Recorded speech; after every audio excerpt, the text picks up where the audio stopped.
வணக்கம், இது ஆர்த்தி கஃபே.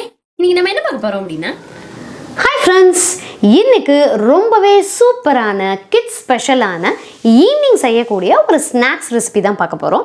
ரொம்பவே விரும்பி கிட்ஸ் வந்து சாப்பிடுவாங்க. அவங்க விருப்பப்பட்டால் இதை வந்து நம்ம டொமேட்டோ சாஸில் கூட துவச்சி சாப்பிட்லாம். இவ்வளவு டெம்ப்டிங்காக இருக்கக்கூடிய இந்த ஸ்நாக்ஸ் என்ன அப்படின்னு பார்த்தீங்கன்னா, கிறிஸ்பி பொட்டேட்டோ ஃபிங்கர்ஸ். இந்த கிறிஸ்பி பொட்டேட்டோ ஃபிங்கர்ஸ் செய்கிறதுக்கு என்னென்னலாம் தேவை, இதை நான் எப்படி செய்கிறேன் அப்படின்னு தெரிஞ்சுக்கலாம் வாங்க. இந்த சூப்பரான ஈவினிங் ஸ்நாக்ஸுக்கு என்னென்னலாம் தேவை அப்படின்னு பார்த்தீங்கன்னா, 1 கப்பு லேஸ் அவல் எடுத்து வச்சுருக்கேன், 2 மீடியம் சைஸ் உருளைக்கிழங்க உப்பு மஞ்சள் பொடி போட்டு வேக வச்சு எடுத்து வச்சுருக்கேன், தோலை நீக்கியாச்சு. அரிசி மாவு ஒரு 5 டீஸ்பூன், காரத்துக்கு தேவையான அளவுக்கு பச்சை மிளகா, கொத்தமல்லி தழை ஒரு அரை கைப்பிடி அளவுக்கு, 4 பல் பூண்டு, அரை டீஸ்பூன் காஷ்மீரி சில்லி பவுடர், ஒரு 3/4 டீஸ்பூன் அந்த சென்னா மசாலா, இல்லை நீங்கள் வந்து கரம் மசாலா கூட எடுத்துக்கலாம், தேவையான அளவுக்கு உப்பு. இப்போ நம்ம என்ன பண்ணிவிடுவோம் அப்படின்னா, இந்த உருளைக்கிழங்கை மசிச்சு வச்சுருவோம். பூண்டு பச்சை மிளகா இது ரெண்டையுமே வந்து பூண்டை தோல் நீக்கிட்டு மிக்சியில் போட்டு லைட்டாக ஒரு ஓட்டு, தண்ணி இல்லாமல் அப்படி லைட்டாக ஒரு ஓட்டு எடுத்துக்கலாம். அதே மாதிரி இந்த அவலை வரட்டு வாணலியில் லைட்டாக வறுத்துக்கலாம். ஸோ இப்போ அவல் வறுக்கும்போது பார்ப்போம். இப்போ வரட்டு வாணலியில் இந்த லேஸ் அவல் வந்து வறுத்துட்ருக்கேன். உங்களுக்கு வந்து நீங்கள் கலர் சேஞ்ச் ஆகணும் அப்படிங்கிறதெல்லாம் கிடையாது. இது வந்து சூடாகணும். நல்லா சூடாகிறது எதுக்கு அப்படின்னா, இப்போ நம்ம இந்த அவலை வந்து நல்லா சூடு காமிச்சதுக்கப்புறமா மிக்சியில் போட்டு ரவை பதத்துக்கு உடச்சிக்க போகிறோம். அதனால் இது நல்லா உடையணும் அப்படிங்கிறதுனால லைட்டாக சூடு பண்ணிக்கிறோம். ஸோ இதை வந்து இந்த மாதிரி ஒரு 2 நிமிஷம் அப்படியே லைட்டாக அப்படியே சூடு காமிச்சிட்டு ஆற வச்சு மிக்சியில் வந்து பொடிச்சிக்கலாம். உருளைக்கிழங்க நல்லா மசிச்சு வச்சாச்சு. நீங்கள் இடையில வந்து நம்ம மாவு இப்போ அவலையும் சேர்த்து பிசையும் போது கொஞ்சமாக இடையில நமக்கு வந்து இந்த கட்டி தென்பட்டாலும் அப்படி கையாலேயே மசிச்சுக்கலாம். ஸோ அடுத்தது பூண்டு பச்சை மிளகாவை லைட்டாக அப்படியே மிக்சியில் தண்ணியெலாம் விடாமல் வெறுமனை ஓட்டி வச்சுருக்கேன், அதையும் சேர்த்துப்போம்.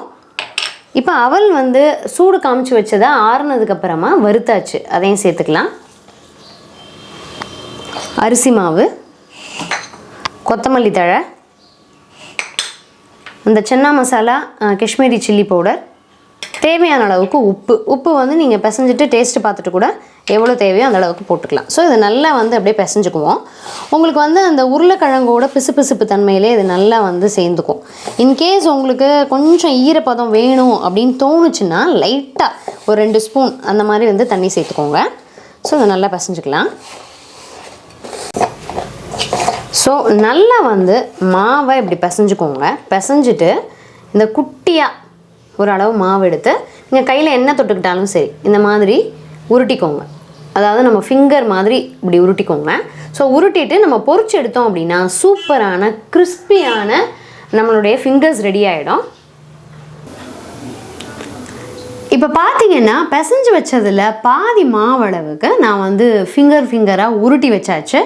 நான் ஆல்ரெடி சொன்ன மாதிரி உங்களுக்கு வந்து ஈரப்பசை தேவைப்பட்டது அப்படின்னா ஒரு கொஞ்சம் கொஞ்சமாக தண்ணி சேர்த்து நம்ம வந்து இதை பிசைஞ்சிக்கலாம். அவல் இருக்கிறனால அது வந்து டக்குன்னு உரியும் தண்ணியை. ஸோ இப்போ வந்து அடுப்பில் எண்ணெயும் காய வச்சுருக்கேன். இப்போ அந்த எண்ணெய் வந்து காஞ்சிடுச்சா அப்படின்னு பார்க்கலாம். கொஞ்சமாக மாவு எடுத்து போட்டு பார்ப்போம். காஞ்சிருச்சு அப்படின்னா நம்ம ஃபிங்கர்ஸ் எல்லாம் போட்டு பொரிச்செடுக்க ஆரம்பிச்சிடலாம். ஸோ டக்குன்னு வர ஆரம்பிச்சிருச்சு. அப்போ நம்ம திரட்டி வச்சுருக்கிறத போட ஆரம்பிச்சிருவோம். ஸோ ரொம்ப அப்படியே கொத்தாக போடாமல் கொஞ்சம் கையில் எடுத்து போடுற மாதிரி இருந்தது அப்படின்னா நல்லாயிருக்கும். இப்போ நீங்கள் அப்படியே இது வந்து நல்லா எண்ணெய் காஞ்சதுக்கப்புறமா தீயை வந்து சிம்மிலே வச்சுக்கலாம். இல்லாட்டி வெளியில் வந்து டக்குன்னு கலர் மாறிடும், உள்ளே வந்து வெந்திருக்காது.